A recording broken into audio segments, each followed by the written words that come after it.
कहानी प्यार को प्यार ही रहने दो, भाग 3। उस जमाने में संपर्क करना इतना आसान नहीं था। पत्रों का ही सहारा था।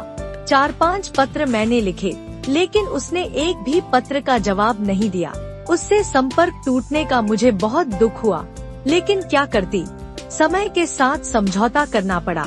चोरी चोरी छुप छुप कर आंसू बहाती रहती थी। माँ ने उदास देखकर टोका भी, तो बनावटी मुस्कुराहट से जवाब देती, कुछ नहीं माँ। समय बीतता गया। समीर की यादों पर धूल की परतें चढ़ने लगी। धीरे धीरे बारिश के पानी ने उनको धोपोंछ भी दिया। मेरा विवाह हो गया और 2 बच्चे भी हो गए।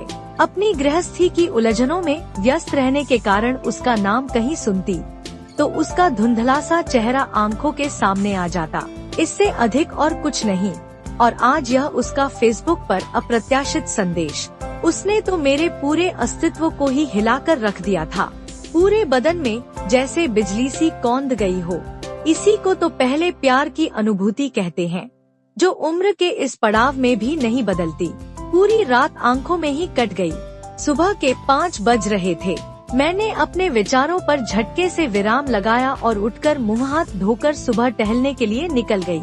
लौटकर थकान और रात भर न सोने के कारण सोफे पर ही अधलेटी होकर गहरी निद्रा की गोद में समा गई और तब जागी जब पति ने आकर उठाया और कहा, यहाँ कैसे सो गई, उठो, 9 बज गए हैं। मैं हड़बड़ा कर उठी और रात की घटना याद करके ऐसा लगा जैसे कोई सपना देखा हो। शाम के संदेश ने मेरे मन में हलचल तो मचा दी थी, लेकिन अपने निर्णय पर अडिग रहकर उसके संदेश का उत्तर नहीं दिया। यह क्या 4 दिन बाद ही फिर वही संदेश।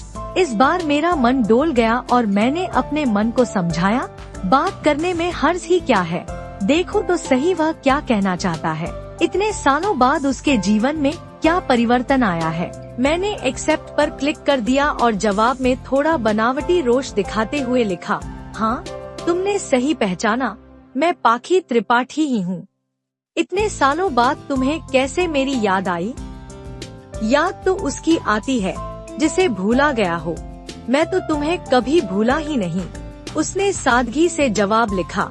यह अप्रत्याशित उत्तर सुनकर अपनी बढ़ी हुई धड़कनों को कंट्रोल करके मैंने उसी अंदाज में पूछा, फिर मेरे पत्रों का जवाब क्यों नहीं दिया? पिताजी के देहांत के बाद घर की पूरी जिम्मेदारी मेरे ऊपर आ गई थी। माँ पढ़ी लिखी तो थी नहीं, बहनें बहुत छोटी थी। घर का धर्ष चलाने के लिए मुझे अपनी पढ़ाई बीच में छोड़नी पड़ी। जीवन को नए सिरे से जीना था। पिताजी के रिक्त स्थान पर मुझे मेरी योग्यतानुसार नौकरी तो मिल गई, लेकिन वेतन इतना कम मिलता था कि घर का धर्ष चलाना भी कठिन था। उस समय इतनी उलझनों के बीच तुम्हारे पत्रों की भाषा समझने वाला कोमल दिल पाषाण की तरह कठोर हो गया था। सब कुछ बेमानी लगने लगा था।